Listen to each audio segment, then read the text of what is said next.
Hi, it is time to start looking at databases, and we're going to use Postgres, and we're going to use a software or an application called pgAdmin. We're going to use Docker, and we're going to use containers. Okay. Now, before we understand all that, we need to know what containers are and how Docker containers work.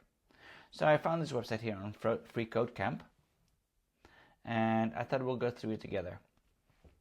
So this is a container, a shipping container, and you see how they all fit nicely together on the ship, or they fit nicely on the train, like that, because the sizes are standardized. They are all the same, no matter what kind of ship you are on. If they're built to have containers on them, they know exactly how to fit them, how to work with them. What's inside containers can be very different, okay? But the container itself is the same, so it's sort of isolated from anything else. So let's read here. A container is a lightweight standalone executable software package that includes everything needed to run a piece of software. So lightweight, standalone, and executable. And one of the most popular tools for working with containers is Docker. So you see, Docker is a tool. Docker is both the name of the company, Docker Inc., and the software they have created, which packages software into containers. So we are going to package software into a container. To understand how containers work and why they are incredibly useful for software development, you need to understand two seemingly unrelated topics: shipping containers and virtual machines. A brief history of shipping containers. The Box: How the Shipping Container Made the World Smaller and the World's Economy Bigger is a book by Mark Levinson. It explores the profound impact of the shipping container on global trade and the world economy. While the history of the shipping container may seem irrelevant in a discussion about Docker containers, they have more in common than you would expect. Before shipping containers, cargo handling was labor-intensive and time-consuming, leading to inefficiencies and delays in global trade. Cargo arrived in various shapes and sizes, and the lack of standardized packaging made it challenging to stack and secure items efficiently. It's almost like I'm thinking now of moving without moving boxes. That's terrible. Now, without standardized containers, cargo was often stored haphazardly in the holds of ships or in dockyards. This inefficient use of space meant that ships were not carrying as much cargo as they could potentially hold, leading to higher transportation costs. The adoption of uniform containers dimensions and handling procedures allowed for seamless transfer of cargo between different modes of transportation. Ships, trucks, containers, and cranes used to move the containers around. This standardization was the key to the success of shipping containers. After all, if one company's container didn't fit on another company's ship, truck, or freight train, they couldn't be properly transported. Every company would need its own fleet of containers to be able to send things to each of their customers, which would be an operational nightmare. Standardization of shipping containers makes them portable. That is easy to move from one place to another. This portability is the key feature of Docker containers as well, which we'll discuss shortly. So what are virtual machines? Well, they are created through a process called virtualization. Virtualization is a technology that allows you to create multiple simulated environments or virtual versions of something, such as an operating system, a server, storage, or a network on a single physical machine. These virtual environments behave as if they are independent, separate entities, even though they share the resource of the underlying physical system. Virtualization is like having a magician's hat that can conjure up multiple hats within it. Just as the magician's hat creates the illusion of many hats appearing from just a single physical hat, virtualization allows a single physical computer or server to appear as multiple virtual machines, each with its own operating system and resources. Virtual machines virtualize the hardware.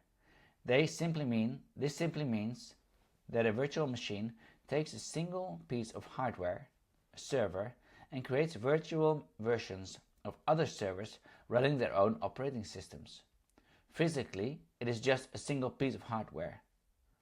Logically, multiple virtual machines can run on top of a single piece of hardware. This is essentially one or more computers running within a computer, as shown below.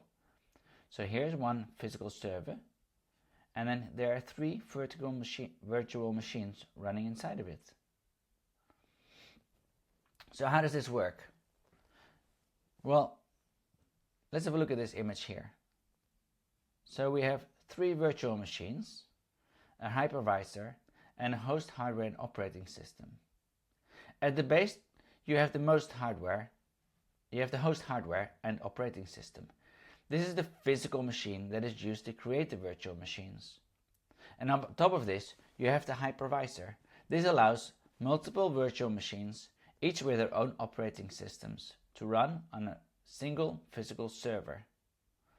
Virtual machines have a few downsides though, which containers address. 2 downsides particularly stand out. They consume more resources, and they are typically less portable due to the differences in underlying OS environments. Now, then we're going to look at containers. A container is a lightweight, standalone and executable software package that includes everything needed to run a piece of software, including the code, runtime, system tools, and libraries. Containers are designed to isolate applications and their dependencies, ensuring that they can run consistently across different environments. Whether the application is running from your computer or in the cloud, the application behavior remains the same. Unlike virtual machines, which virtualize the hardware, containers virtualize the operating system. This simply means that a container uses a single operating system to create a virtual application and its libraries. Containers run on top of a shared operating system provided by the host system, as you can see here. This makes them portable. Containers are designed to be platform independent. It makes them efficient. Containers share the host system's operating system, which reduces the overhead of running a virtual machine with multiple operating systems. It makes them consistent. Containers package all the necessary components, including the application code, runtime, libraries, and dependencies into a single unit. Isolation. Containers provide a lightweight and isolated environment for running applications.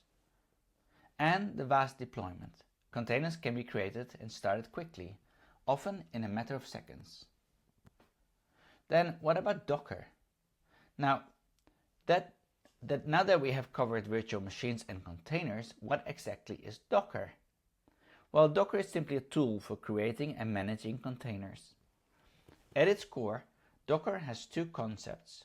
They are useful to understand: the Docker file and Docker images. A Docker file contains the set of instructions for building a Docker image. And a Docker image serves as a template for creating Docker containers. It contains all the necessary code, runtime, system tools, libraries, and settings required to run a software application. So a Docker file is used to build a Docker image, which is then used as the template for creating one or more Docker containers.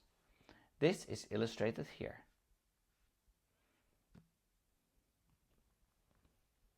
If this explanation still causes you to scratch your head, consider the following analogy using shipping containers.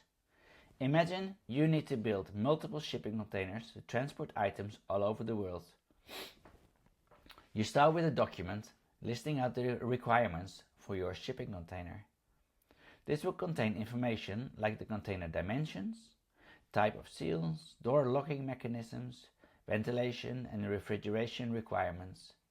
If you are shipping food that needs a temperature-controlled environment, for example, and so on. This requirement document will then be used to create a detailed template for the container, which will include engineering drawings showing the dimensions and other specifications. From this template, the physical container will then be built. The single template can be used to build one or many physical containers, which will all be identical and match the specifications in the container template. So here's the container requirement document. Then we have the template, and then we have the physical container. The Docker file is analogous to the requirements document, which simply has a set of instructions for building the container template. The Docker image is analogous to the container's template, which details all the instructions needed for building the physical container. Once created, images are immutable, meaning they cannot be changed. If you need to make changes to an application, you need to modify the Docker file and create a new image. This immutable ensures consistency and reproducibility in application deployments. And finally, the Docker container is analogous to the physical shipping container. In summary, containers provide a portable and efficient way to package applications and their dependencies, ensuring consistency across various environments. The benefits they bring to software development is similar to the benefits brought to the global economy by the humble shipping containers. So, having read that, it is important to download Docker. So if you just Google Docker, then you will find docker.com. Go there and download the Docker desktop application for your system. Once you have it installed, it should look something like this. Okay, now I have opened up Visual Studio Code here, and I've created this folder here saying Module 2, Week 2, and I'm going to now create the container requirements document that we talked about, or in other words, the Docker file, and it's gonna be called compose.yml, meaning yet another markup language. Now let's write the instructions for building the template, the sort of like the container template. So first of all, we're gonna have services. And one of them is going to be for our database, and it is going to have a container name, and I'm going to call the container name Postgres container. And actually what I'm going to do is I'm going to show you on Docker. There's a website called hub.docker.com. Let me just pull it in. Let's see if that works. There we go. I'm going to make it bigger here. Okay, I am going to look for Postgres, and here you can find all the containers here, over 1 billion pools. And this is the container that we're going to use for our database system. See, the PostgreSQL object relational database system provides reliability and data integrity. Now, if I click on it here, then I can read all about the application here, and I am interested in, let's have a look here. Here you see what I mean. So I'm just going to move it a little bit to the side here. Here, database, image is Postgres. And let's see if I can move it so that it is not filling up my whole page. Let's try that. there. And I'm going to put that on the side here, there. Okay, there. So I'm going to give the container a name for myself. Then we have the image, which is then Postgres, like that. Then I want to restart it always. So if it fails, it will restart. So I'm going to say restart always. And I also want the environment variables in here. So you can see that is still indented here. So it says environment, enter, and I need to do another tab. And I'm going to say Postgres underscore password. And I'm going to say root for now. Now this is required here. And I'm going to look at what it says here, environment variables. The PostgreSQL image uses several environment variables which are easy to miss. The only variable required is Postgres underscore password. The rest is optional. Warning, the Docker specific variables will only have an effect if you start the container with a data directory that is empty, and we'll do that. Any pre-existing database will be left untouched on container startup. Now, I also want to use the Postgres user. You see that here. This is an optional. This optional environment variable is used in conjunction with Postgres password to set a user and its password. This variable will create the specified user with super user power and a database with the same name. If it is not specified, then the default password is of Postgres will be used. Now, so I'm going to say Postgres underscore user, and of course I need to indent this the same way, and I'm going to call this one root as well. So both of them are root, but you can choose that yourself. Then I have this one too, Postgres underscore DB for database. This optional environment variable can be used to define a different name for the default database that is created when the image is first created. If it is not specified, then the value of Postgres underscore user will be used. Now I want to set that one. So I'm going to say Postgres underscore database, and I'm just going to call this test database.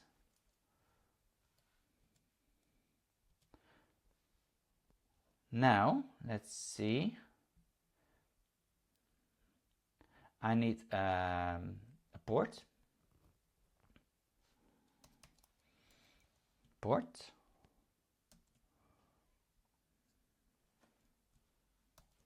And the ports, we're going to set it to 5432, and that is because PostgreSQL listens for incoming connections on ports 5432. And I need to put a colon here and repeat this. The first number here is the port on our host machine, so on our laptop. And the second number is the port inside the container, so we want the same port. Okay. I could also write 15432 if I want the host, so my computer, to use 15432, but still mapped to the Postgres internal 5432. But we're gonna leave it the same there and move on. Then we're gonna look at, let's see if it's still there. Exit full screen there.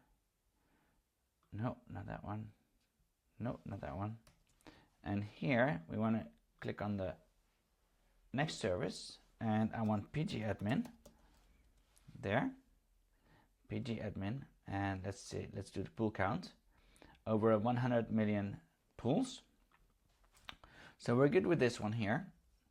And now we're going to do pgAdmin there. And let me click on it here to get some more information. First of all, we're going to write the container name. And we're going to call this pgAdmin 4 container. And let's have a look. Okay, let's see container name image. And the image is this. There. Restart. We will say yes again always. And then we have the environments again. And environment. And we indent. So then we're going to look at the latest release here. And we're going to look at the variables. So what do we need? Let's see.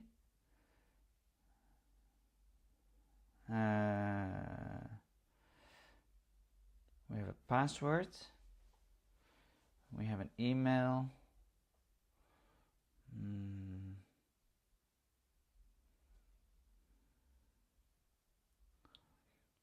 The containers will accept the following variables at startup. This is the email address used when setting up the initial administrator account to log into pgAdmin. The variable is required and must set at launch time. So this is required. So let's copy this one then. If it's required, we'd better use it. And I'm just going to set this to admin@admin.com. Enter. Then pg default password. This is the password used when setting up the initial administrator account to log into pgAdmin. The variable is required and it must be set at launch time, so it's also required. So let's copy that one into then. And let's set this one to root.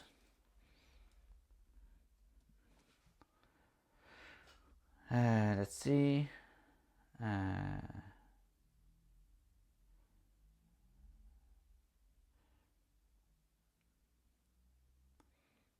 This is the password used when setting up the initial administrator account to log into pgAdmin.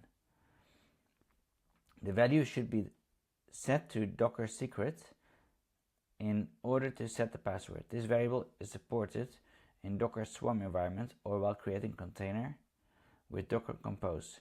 pgAdmin default password or pgAdmin default password file is required. Well, I already have this one, so I'm not going to use that one. Okay, and I think they are okay. Yeah, so then I'm going to use ports.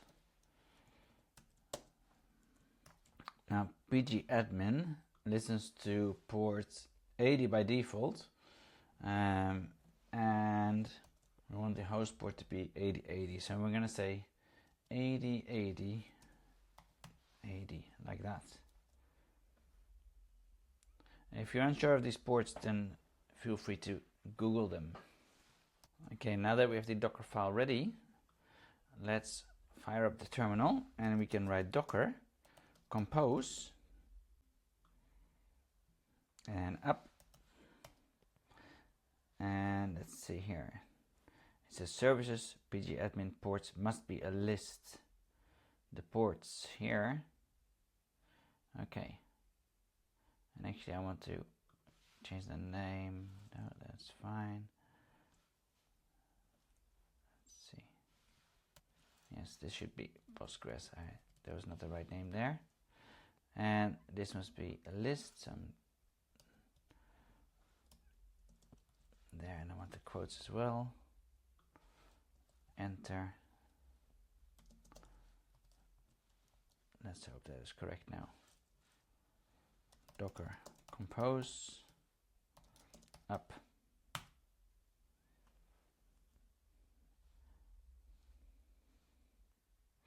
And now it seems like it's working.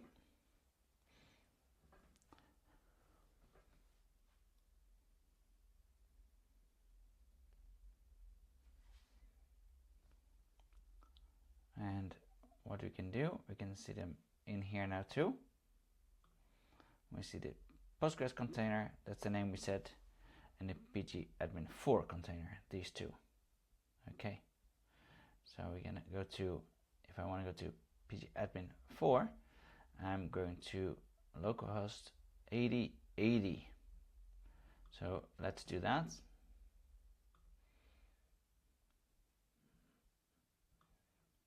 Let's make it a bit bigger here. Localhost 8080. And you can see it's not working. So then we look at Visual Studio Code and we get an error here that admin blah blah blah. See, this is not correct. I don't know what happened there. I think that was probably an autocorrect or some kind. Okay. So I'm just stopping it and clear. Let's try again. Let's see if they're running. Okay, that looks much better there. Localhost 8080.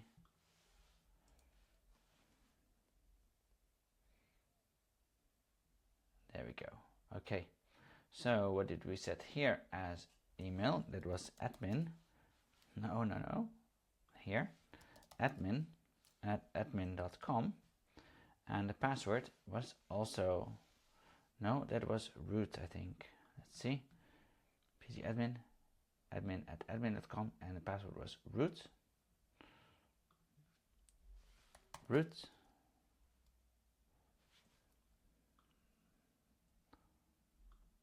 Okay, and we want to connect Postgres to it, so I'm going to click on add new server, and I'm going to say Postgres database there, and we want to make connection. Now we need to find out what the IP address is, so I'm going back in here and open up a new one, and I'm going to type in docker container, and then I want to see a list here. So this is the pgAdmin that we're on now, and then this is the ID here. So I'm going to copy that, and I'm going to say docker inspect and copy in that ID, and then I can see this is the IP address. So I'm going to copy that, 172.18.0.2, and I'm going to paste that in here. The username was root, and the password was also root. You can see that here, root and root. And we save that. And we don't want to save it there. Then you can see test database. That is what we set here. Okay. And then we can see in the schemas that we have nothing in there yet, no tables yet. Alright, so there is no tables yet. Let's create one. So we can click on the query tool up here, and we can write down create table, and let's create this table users. And what do I want in there? Well, I want an ID, and that is going to be serial primary key. I want a name, which is going to be a varchar. I want a maximum of 50 characters, and this is not allowed to be null. I want an email. I also want this to be a varchar, and I'm going to set this one also to 50, and also not null. I also want this one actually to be unique, so no one can else else have the same email address. Then I want like a timestamp, so I'm going to say created at timestamp default now. And what I can do now is I can click on execute script. So I can see here whether it's been successful, and it has been. And now what I can do is I can say select all from users. I'm gonna highlight this and execute it. And you can see now that I have 1, 2, 3, 4, 1, 2, 3, 4. So 4 columns, and this is my primary key. This is going to be the name, characters, varying characters, maximum 50. Same for email, and a timestamp without time zone. You can of course change all that to your likings. Now let's add something to the table. So I'm going to say insert into users, and even though it's not really case sensitive here, what is in purple is kind of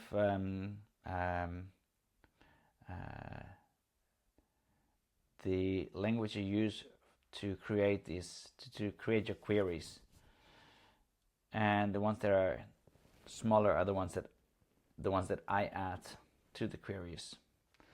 I'll show you in just a second. So inside the users, I do not have to create the ID because it's a primary key, and I don't have to do the timestamp. So all I need to do is the name and the email. So I'm going to specify that those are the ones I'm going to add. Name and email, those are the ones, and then I want to add values to them. And I want to say, for example, Vera Larsson, and Vera Larsson has an email address of vera@gmail.com, and then I separate this with a comma, and I'm going to do the same now. So I can actually, to make it clearer, just put each one of them on one line, each entry, and let's call this Alexander Larsson, maybe it's a brother, Larsson, and then let's make, so it's Alexander@gmail.com as well. Okay, I'm just going to select, if I do this now, it's going to execute everything. Let's see. So it's going to say error because some things already exist. So I'm just going to highlight this and say just execute what I highlight. So that's all good. And then I can say, okay, well then I'll just select everything here. And I see that I've added these entries into my database. So that's how I can enter many more. But I want to update something. I'm going to update, maybe Alexander is actually with a KS. Then I would write down update, and I would specify the table, update users. And I'm going to set the name like this, and I am going to set it to to what I want it to be. So Alexander with KS, and Larsson was good, and capital was also good. It was still a capital letter, Larsson. And I say, okay, well, where I'm going to update this? Well, so where, and that is then where and I'm going to connect to the email, where the email, and I can just maybe copy this. Let's see, does that work? No, I'm just going to type it in. Alexander@gmail.com on that row.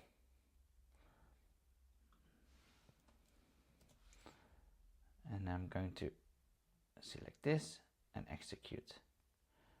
So now you can see that when I do it again, it has updated his name to be with KS. The same way I could delete something So let's say I want to delete Vera Larsson from my database.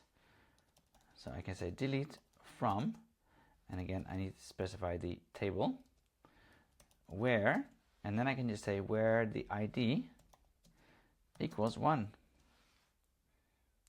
And if I then execute that, all good, and select everything from users, you can see that number 1 is now gone. Okay. A great way to learn more about the syntax with Postgres is, well, of course we're going to go through it more, but on W3 Schools, they have a whole section on Postgres. There. So have a look at it, go through it, test it out. And for now, that was the end of this great long lesson.